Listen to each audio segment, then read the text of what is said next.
some furniture and shit they couldn't do by themselves. So I just went over there and helped them all day.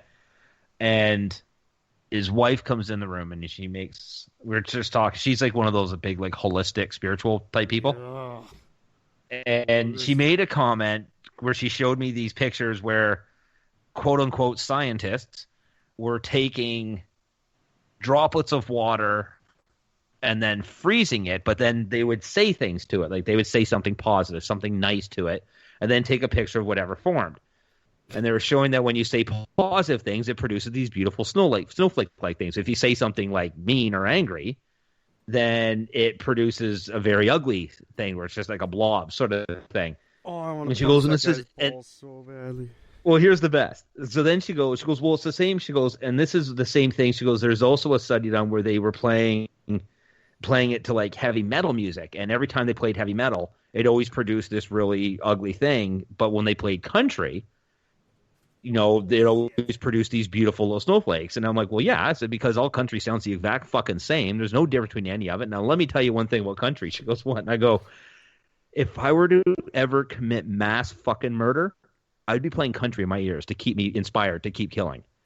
And she just looked at me with absolute shock and disgust. And she's like, but why? I'm like, because nothing about it is good or real. And you fuck people's minds up for years too. What was he listening to? Was it like Ozzy? He was listening to Judas Priest, right? He was listening to Slipknot? No, it was listening to Antebellum. Right? Exactly.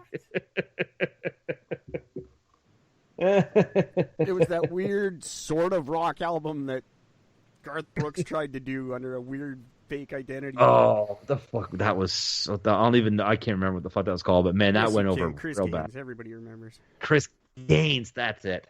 Fuck. That's just because I hit record and this will be the beginning of the episode. Fuck you if you like country and you say you don't like Garth Brooks. Fuck you, Garth Brooks. There would be no country today if it weren't for Garth Brooks. Country would have died in 1982. Yep. So that's very true. Give Garth the props he deserves. Fuck you, hey, snobs. Apparently, Limp Bizkit has an album they've been sitting on since 2017 that they just haven't fully released. And by the Do way, you know what the name of it is? Their name is Lame Buzzcut. By the way, Lame Buzzcut with Frank Durst. With Frank Durst. The name of the album is called Stampede of the Disco Elephants. That's cool. Well, you're a fucking moron.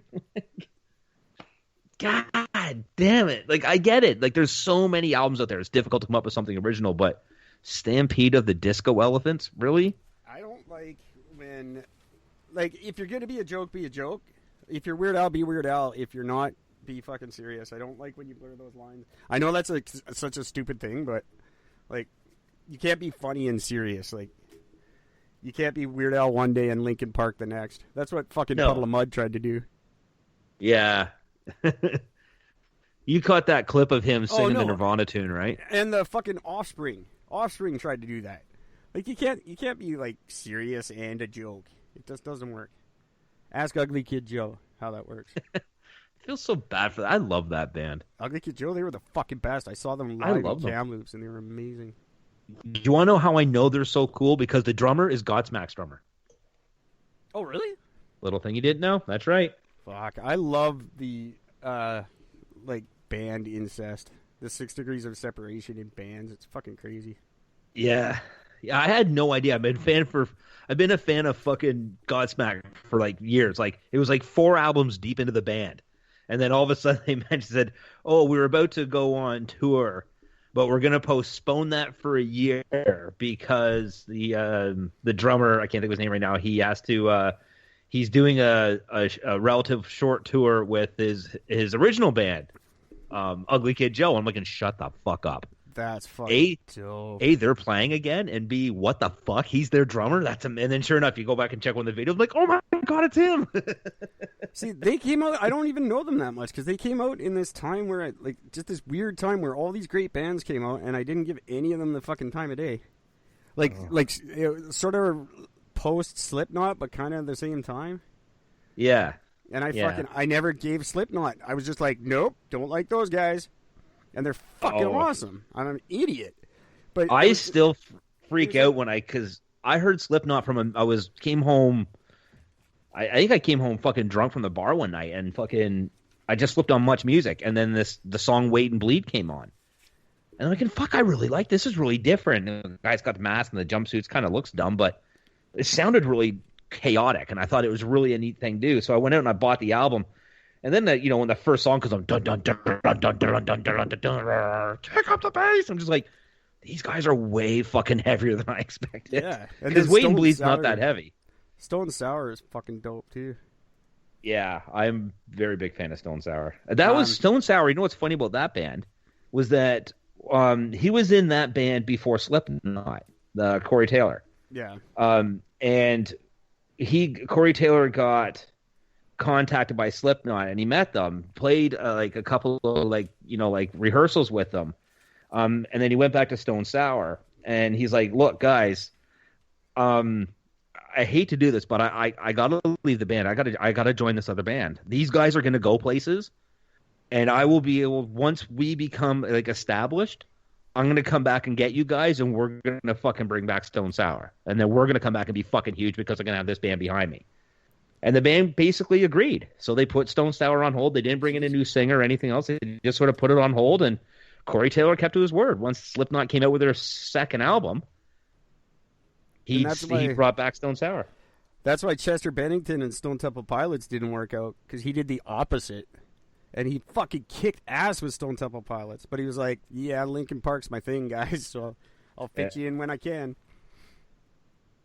Yeah, no, Corey Taylor. I really respect Corey Taylor as a person in general, because it's funny how many bands do that. Like Mike Patton had Mr. Bungle way before Faith No More. Yep, and that's actually what broke them up, because he wanted to become Mr. Bungle, and Faith No More was not into it. They're two very drastically different bands. There's no denying that. I don't know why you'd be douchey about your crap band, though. Like, I like Mr. Bungle a lot, but they're no fucking Faith No More. No, exactly. Well, it's because he's not what he wanted, I guess. He's a moron, though. He's like there's, just people would throw bottles of pee on stage and he'd pour them on his head and shit. He's like that kind of fucking Andrew WK freak. Andrew WK. Let's get a party started. Let's get a party started. Like, just Black Flag without the talent or charisma. Yeah, exactly. Every so often, someone comes along and tries to be Henry Rollins, and I don't even like Henry Rollins, but I'm just like, dude, you're not Henry Rollins. Just fucking give up. One thing I will always say about Henry Rollins is, no matter what you say about music he's done or what he's done post Black Flag or anything else, there's no denying he has one of the most intimidating stares of anybody in music. Yeah, he's probably got a glass jaw. I'm fine with that, but I still I'd be really, really hesitant to throw a punch at him. I like that song, His Liar. stare is intense. Liar. Fuck, I haven't heard that in so long. I saw it one time. I saw it at it was like the Grammys or something gay. And yeah. He just comes out and he's like in a tuxedo, and he's just got a screen, like a movie screen behind him. Or no, that's what it is. It's just the music video for that song playing. It's just like a big screen, and the video for the song is playing. And you're like, what the fuck is this crap? He just puts on a video? And then right before the first chorus, the screen splits in half, and he comes running out, and it's fucking dope. It's like, 'cause I'm a liar. Then the screen rips in half, and it's all fucking, you're like, yeah. Yeah, fucking right. I'll rip your heart out. I'll steal your soul. I remember how stoked I was when Henry Rollins joined the cast on Sons of Anarchy as a fucking white supremacist. This should be a fucking podcast.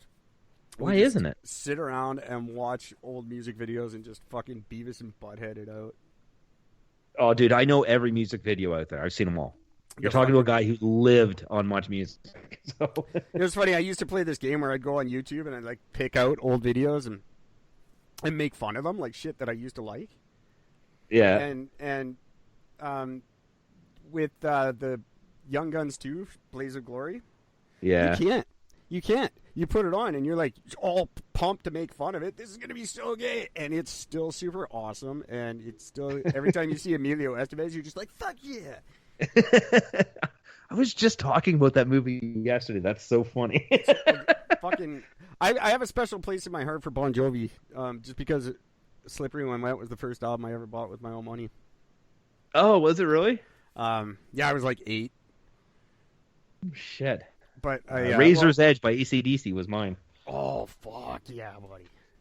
I can't stand AC/DC, and I love that record. But yeah, well, it wasn't really my money. I took back all my grandpa's empties, and I got like $12. And I went and bought Slippery When Wet because I just liked Shot Through the Heart. I don't care. I thought it was cool. I was 8. Hey. Fuck, what did I know? But yeah, the Blaze of Glory, that's a killer tune. I don't care if you like, you can mock Bon Jovi all you want. That's a killer song. And it's a great video. I love it. I still, you know what's funny? Because he was in that movie, Young Guns. John Bon Jovi. He's actually in that movie. Oh, is he? He's a decent actor. Well, the funny thing is, do you want to know how good of an actor he is? I've seen the movie like 24 times. I still can't pick him out in the fucking group. Really? Oh, Every time I watch, I'm looking for him like, hey, and then the movie's over. I'm like, fuck, I missed it again. Everybody Son of a forgets that bitch. Sheen was in the first one. Yeah, And then he gets killed like 5 minutes into it.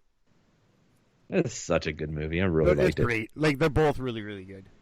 Yeah, It would be better as one big long movie, to be honest. I would like that very much. yeah. If they just did that. Put them together as one big long one. That'd be. But so I good. love they used to do this thing in the 90s where they would just let something fucking die. And then it would still be awesome. Like Young Guns, they only made 2. They never picked it up again. And that's part of the reason they're so fucking awesome. Fully agree. They didn't do they didn't Fast and Furious it. Oh.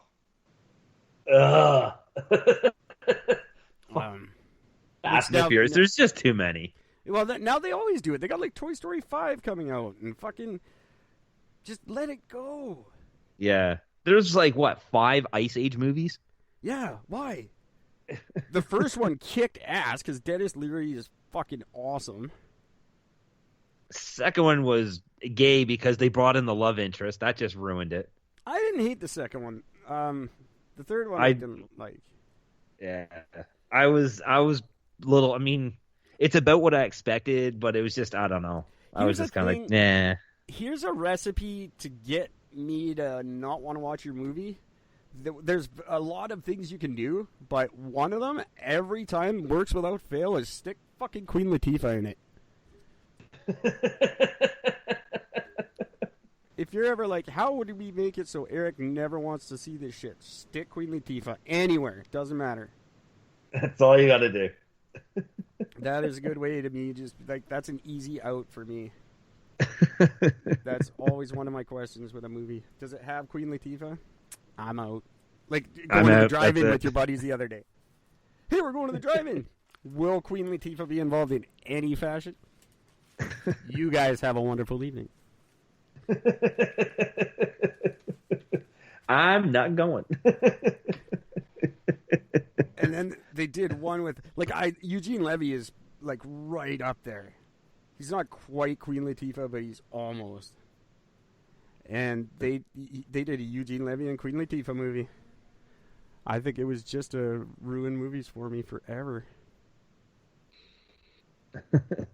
I don't understand why Eugene Levy's a thing. I've never understood that. And I was an SCTV fan. Yeah, I don't. Yeah, I know. Eugene Levy, everyone's like, oh, but he was the dad on American Pie. Yeah, and he fucking sucked, and he was terrible. Ruined the movies. And I think he's still doing American Pie movies, just like by himself now. Yeah, I think he's the only one. He's just recreating the movies with him in every part.